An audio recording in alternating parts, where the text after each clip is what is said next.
Last thing that didn't sit right with me, and I feel like it was a huge missed opportunity for the filmmakers, and it's this.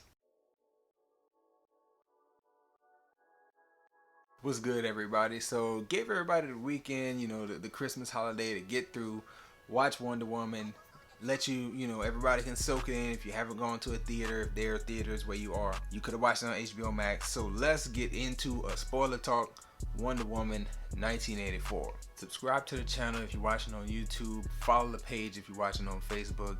I'm just gonna go straight into talking about the movie, so if you haven't seen it again, this is your final spoiler warning. Here's what I must say. This movie was pretty good. I think the problem that a lot of people are having with this film is that they wanted something great. And when I think about it in context of the year, you gotta think about it like this. Wonder Woman is something we should have got over the summer. And it kept getting delayed and pushed back due to COVID and not reaching where we were supposed to be reaching. So this anticipation of the movie continued to build, and you want something great because you've been waiting for so long. And what you got was something that was very good, and that is the letdown. I think that these expectations that we're gonna have for the movies that should have came out in 2020, when they do come out in 2021, I think these expectations are gonna ruin a lot of movies for people. I think mainly of like Black Widow. We all wanted to see Black Widow since May of 2020, and now we're not gonna see it until probably May of 2021. And the idea behind that, or the notion behind that, is, man, I've been waiting this long, this thing better be good. And we get in there and see something that's it's all right, it's solid. It's gonna be a disappointment. But anyway, that aside, let's talk about the movie. First thing that I think makes people stumble when it comes to the movie is that this one is an incredible departure from the first one. I did the thing where Christmas Day, when the movie was released, I was at my mom's house, we was eating, I was like, this is gonna be a real busy day, I'm not gonna be able to really watch and enjoy it. So let me put on the first one, refresh my memory. So I had a pretty good feel of what the first movie was before I sat down and watched the second. And the second, to me, feels incredibly different when it comes to tone, the visuals that you get when you look at it, because the first one was World War I, and it was dark and it was dreary, and kind of gray tones, and toned down suit colors. And now in the second one, it's bright, it's daytime, it's the 80s, it's malls and neon colors. Like, it's very different from the first, just visually and also tonally. To me, I felt like I was watching Shazam for the first 30, almost 40 minutes of the movie. I felt like this is from Shazam's world or universe, like lighthearted, fun-loving, good-natured film. And that's not a bad thing. I'm not saying these things as negatives. These are positive. I like the fact that it was very different from the first. Really do like that. Another observation is that this movie, to me, if you watch the whole thing, just an overall thought that I'm giving you, is that this movie really embodied the American mindset of, like, I want more, I want it all, I want to have it all, I don't want anybody to be in my way, like I'll do anything to have more. Like, that was the American mindset for much of the 80s and 90s. I think things shifted, and the consciousness of people is much different now than it was in the 80s. This movie did very well of like driving home the point of like people being driven by greed and people making decisions based on selfishness. It was a key part of the movie, and I think was not heavy-handed, but it was delivered strongly and very well. Let's get into the things that I enjoyed specifically. The opening of this movie, first 10 minutes was amazing. I liked everything that we saw in Themyscira. It set up a few things that would be happening later on in the film, when it comes to action, when it comes to storyline. Even the end credit scene was like attached to those first 10 minutes. So great opening, setting the stage for like a fun, adventurous action movie. I enjoyed that first 10 minutes. They did the damn invisible jet. I love the fact that they did the invisible jet. It was something that I never really expected, but soon as it started to happen, I was like, oh, so they're gonna do the thing with the invisible jet. Like, they're gonna like wink at the camera and do a little Easter egg, like, hey, y'all remember this from the cartoons? You remember this from like the Linda Carter Wonder Woman? Like, here, we're doing it again. Very cool that they did the invisible jet. My favorite action scene would probably be the Egyptian fight on the road. Like, I really enjoyed all the Egyptian stuff. There was other action that was comparable, really good. Like, the White House scene was very nice, but for me personally, the Egyptian scene with the trucks and the going back and forth and flipping and jumping. All that stuff was really, really cool to me, and I was captivated most by those things. Another thing I really enjoyed was, I would have to put on the list, was the White House action scene was great. And not only was it great, but it was very captivating as well. It got my daughter's attention. Like, she noticed that I was watching Wonder Woman, and she only knows her as Wonder Woman when she's in the suit. So for the Egyptian scene, she was captivated. But for the White House scene, like, she really put all her things aside and sat in a little ball and watched that stretch of the movie, and it was cool to see. And she got engaged, like, oh no, Wonder Woman got hurt, like, what's wrong with her, dad? And it's like, just watch, baby. And it's like, after she like started talking to people, my daughter was done. But during the action scene, specifically the White House scene, like, she sat up and was like, let me pay attention to this.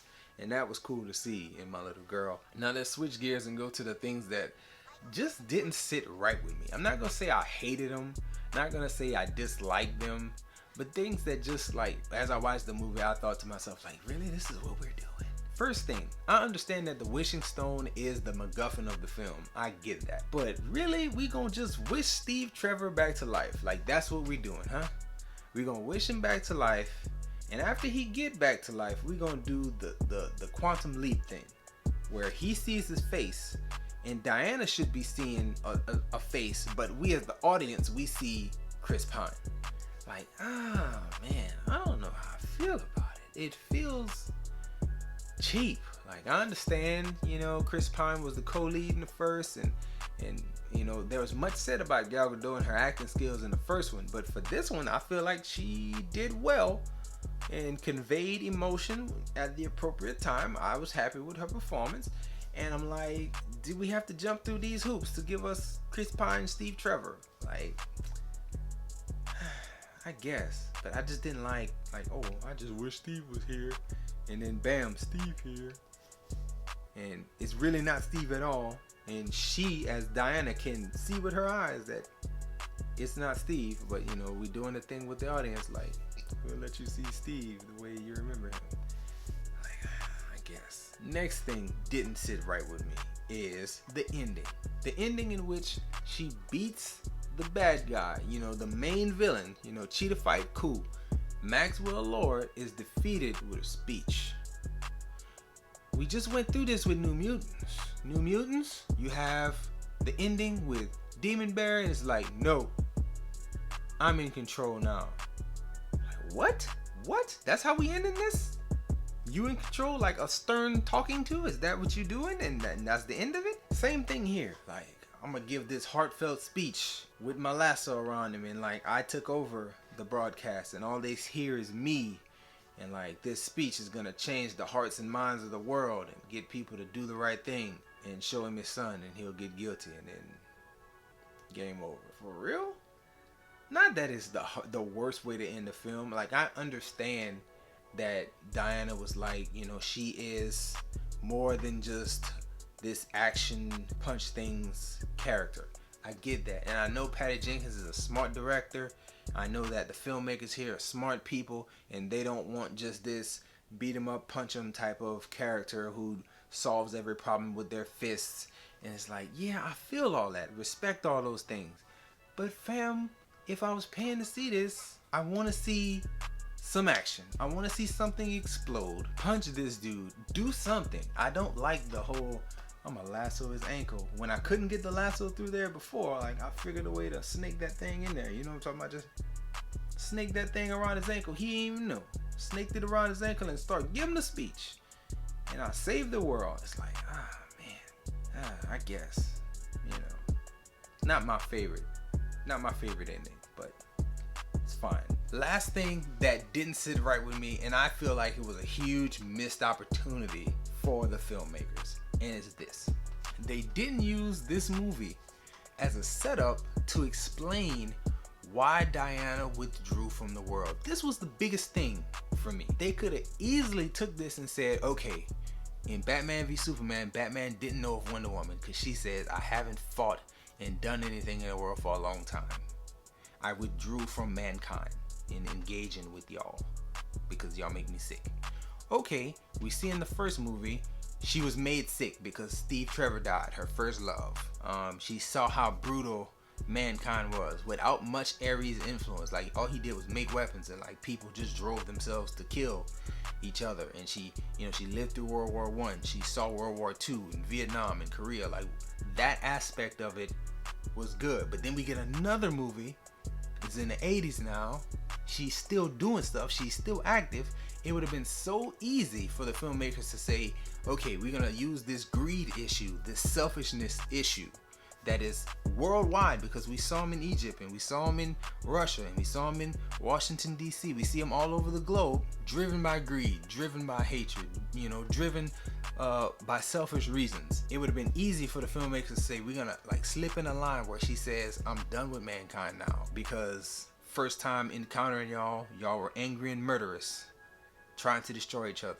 Now I'm encountering y'all again on a global scale, and y'all still destroying each other, but not because of straight anger, but it's selfishness, it's greed. Like nobody's wishing for world peace, nobody's wishing to end hunger, nobody's wishing to end abuses of different natures. Like everybody's just wishing for something for themselves, and y'all selfish. I'm done with y'all. Like that would have been a cool way to connect everything we saw in the Zack Snyder films in these films. I feel like though, because it's the Zack Snyder world that was being built, and now we into like kind of a new era, Zack Snyder's gonna get a chance to show us what he was trying to do, but we're still here doing this. I think the filmmakers probably just decided like, nah, we're just gonna do what we want, and we're gonna end this one the way we want, which is, again, it's fine, do what you want. I don't feel like missing that opportunity took me out of the movie, but I do feel like it was a big missed opportunity, and I think a lot of people will notice like, hey man, like she was very active and she never really withdrew. Like she shut it down for like 30 years and then came back in Batman v Superman. Well, yeah, like 30, 35 years, and then came back in Batman v Superman. There was an opportunity there that was missed, and I think fans noticed it. And I think, any missed opportunity is a missed opportunity. I didn't like it. Now, there are other things that can be nitpicked. One thing that I think to myself that can be nitpicked is that, again, connecting it to the Zack Snyder world of things is, hey, Batman didn't know who she was. But if she was doing all this, ain't no damn way he wouldn't know who she was. Like, he would have to know. You fought in the White House, baby. And I know she, she did the thing when she broke some cameras. Like, hey, I'm sorry. If you out here in a full, like, armored top and dress with a lasso that glows, people will remember you. People will talk about you despite what the news say. The legend of who you are will be out there, and Batman will have heard it.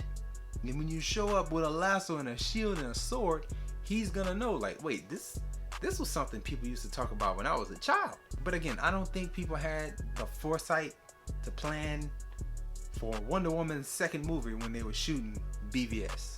Like I just don't think plans were that laid out. They didn't have a roadmap like the great one, Kevin Feige. Again, it's not a huge nitpick, but it is something that really stood out in my mind, and probably stood out in the mind of all the other nerdy people who watch these movies and remember stuff. It's like, yo, she out here doing whatever. Like, there's no reason why she should be able to do so much, and Batman didn't know her in those films. And nobody knew her. Like, everybody would know her. She don't even hide her face. Anyway, I say all those things, and I don't want people to misinterpret it. I liked the movie. I really did like it. I enjoyed it. Put it on twice. Probably gonna put it on again. When my girls wake up in the morning, like, yeah, just put that on in the background. If we want something on the TV, nice little clean little action movie. They love, like, look at her fly. It's Wonder Woman flying. They loved it. The moments. They loved the moments. But this is a good movie. I heard a lot of people say it was trash. Some of my favorite critics trashed it. And it's kind of disappointing, but I enjoyed it. I think it was good. If anybody asked me, I was like, yeah, it was good. It was better than what people say about it. So take that for what you will. If there's things that bothered you, drop them in the comments. Come back and see me for more videos and movie reviews and trailer reactions and smells videos and all those good things. Enjoy yourself and guard your heart.